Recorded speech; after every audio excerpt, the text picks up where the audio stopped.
আসসালামু আলাইকুম বন্ধুগণ। আশা করি আপনারা সকলে ভালো আছেন। তো আজকে আমরা আলোচনা করব আলুর বাজার সম্পর্কে। তো আজকে ৮ তারিখ ১ মাস ২০২৫ অর্থাৎ ২০২৫ সালের জানুয়ারি মাসের ৮ তারিখ আজকে আলুর বাজার অনেক কম, ৭০০ থেকে ৭৫০ টাকা। লাল আলু যেটা ১২-১৩ স্টিক ফ্রেশ। তো আলুর বাজার গতকালকে থেকে অনেক কম। গতকালকে ছিল ৮০০ থেকে ৮৫০ টাকা মন এবং ৬ তারিখ ১ মাস ২০২৫ আলুর বাজার ছিল ১১৫০ থেকে ১২০০ টাকা। তো হঠাৎ করে এই যে দরপতন আলুর, এতে করে সাধারণ কৃষক অনেক বিপাকে পড়ে গেছেন, বিশেষ করে আগাম জাতের আলু যারা চাষ করেছেন। তো এই যে আলুটা দেখতেছেন, এই আলুটার বয়স হচ্ছে আজকে দিয়ে ৫৮ দিন। তো এটা ৬০ থেকে ৬৫ দিনের মধ্যে উত্তোলন করা যায়। এটা একটা আগাম জাত, জাতের নাম হচ্ছে ১২-১৩। তো এই আলুটা যদি এখন আমরা উত্তোলন করি তাহলে পুরোপুরি লসের মধ্যে পড়ে যাবে কৃষক। তো যদি আলুর দামটা মোটামুটি একটু ভালো থাকতো, ১২০০ বা ১০০০ প্লাস, তাহলে এই আলুটা হয়তো উত্তোলন হতো ২-১ দিনের মধ্যেই। কিন্তু বাজার হঠাৎ করে কমে যাওয়ার কারণে আলুটা কিন্তু অনেকটা, এখন কৃষকের কি আর বলবো, লস। আলুটা উত্তোলন করলেই কৃষকের লস হয়ে যাবে। তো আমরা ফেসবুকে যতটুকু দেখতেছি, অনেক পোস্ট, অনেক কমেন্ট, যে অনেক সুশীল সমাজের ব্যক্তিত্বরা কমেন্ট করতেছেন, পোস্ট করতেছেন যে আমরা আলু কিনে খাইছি ৭৫-৮০ টাকা কেজি। তো এখন কৃষক অল্প দামে বিক্রি করতেছে, লস করতেছে। তারা তো আগে লাভ করেছে, এখন লস করলে কি ক্ষতি তাদের?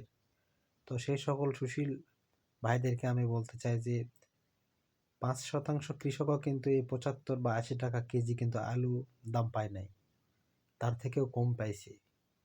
তো সম্পূর্ণটা সিন্ডিকেটকারী এবং বড় বড় ব্যবসায়ী যারা আছে, কোল্ড স্টোরেজে যারা আলু রাখে ২০০০, ৪০০০, ৫০০০, ১০০০০ বস্তা, তো তারাই মূলত এই লাভটা করেছে। কৃষকেরা কিন্তু শুধু তাদের মুখে থেকে শুনতেছে যে কৃষকেরা লাভ করেছে, অথচ কিন্তু কৃষকরা কিন্তু এই মূল্যটা কিন্তু পায় নাই। কৃষকরা কিন্তু আলু বিক্রি করেছে গত বছর ১,১২০০ টাকা মন জমি থেকে। সেটা পরবর্তীতে তার থেকেও দাম কিন্তু কমে বিক্রি হয়েছিল আলু, ৮০০-৭০০ টাকা মনে গেছিল শেষ অংশে।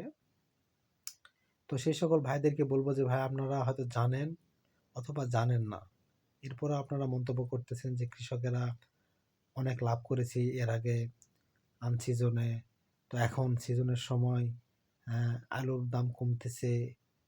হ্যাঁ, এটা ভালোই হচ্ছে আপনারা বলতেছেন, কিন্তু আসল কারণটা আপনারা কিন্তু খতিয়ে দেখছেন না, বা দেখেও সেটা না দেখার ভান করতেছেন আমার কাছে যতটুকু মনে হচ্ছে। কারণ একজন কৃষক কখনোই সে ৭৫-৮০ টাকা কেজি কিন্তু পায় নাই, যদিও পাইছে শতকরা ৪-৫%, সে সর্বোচ্চ। তো কৃষকেরা কিন্তু মাঠ থেকে আলু বিক্রি করে দেয়। তো এখন যে অবস্থা দেখা যাচ্ছে, তো আমাদের এই এলাকাতে লেট ব্লাইটের আক্রমণ অনেক বেশি হয়ে গেছে। তো ওষুধ স্প্রের পরিমাণটা অনেক বেড়ে যাচ্ছে, খরচ কিন্তু অনেক বেশি হয়ে যাচ্ছে। তো আমরা আশা করব যে আলুর দামটা মোটামুটি একটু স্বাভাবিকের মধ্যে যেন আসে, অন্ততপক্ষে কৃষক যেন বেঁচে থাকে। কৃষক বাঁচলেই দেশ বাঁচবে। আর কৃষক যদি মরে যায়, যদি অনুৎসাহিত হয় উৎপাদনে, তাহলে কি অবস্থা হবে আপনারা সেটা ভালো করেই জানেন। তো সরকারি কর্মকর্তাদের উদ্দেশ্যে আমার একটা বার্তা যে কৃষক যেন মরে না যায়, লস যেন না করে, সেদিকে আপনারা একটু দয়া করে খেয়াল রাখবেন। আলুর উৎপাদন খরচ সম্পর্কে আমার সামনে একটা ভিডিও আসবে, তো সকলেই ফলো দিয়ে পাশে থাকবেন আর ভিডিওটা শেয়ার করে দিবেন, এবং সামনে যে ভিডিওটা আসতেছে এটাও দেখবেন আশা করি, উৎপাদন খরচ কত হয়েছে। তো ধন্যবাদ।